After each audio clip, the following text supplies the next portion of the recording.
Internet giants will be pressed to remove violent content from their platforms in a new government strategy to clamp down on youth crime.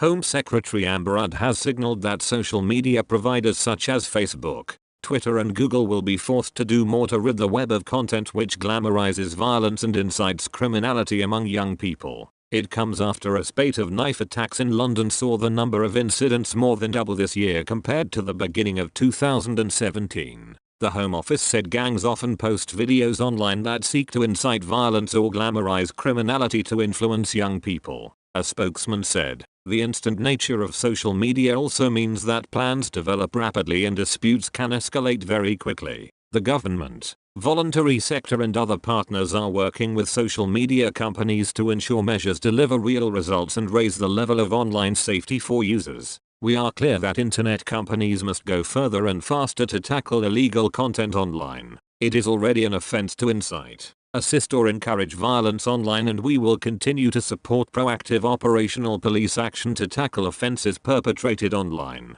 The government is finalizing plans for a new strategy to tackle serious violence, which is expected to be published next week. It will examine how social media usage can drive violent crime and focus on building on the progress and relationships made with social media providers and the police to identify where we can take further preventative action relevant to tackling serious violence, the Home Office said. It will also put a stronger focus on steering young people away from violence whilst continuing to ensure the strongest possible law enforcement response, the department added. Technology companies have already been pressed by ministers to take a more proactive approach to terrorist and child abuse content. The latest call for action comes amid mounting concern that social media could be helping drive a deadly spate of violence in London. At the weekend, Britain's most senior police officer warned that trivial disputes online can escalate within minutes. Metropolitan Police Commissioner Cressida Dick said, "There's definitely something about the impact of social media in terms of people being able to go from slightly angry with each other to fight very quickly."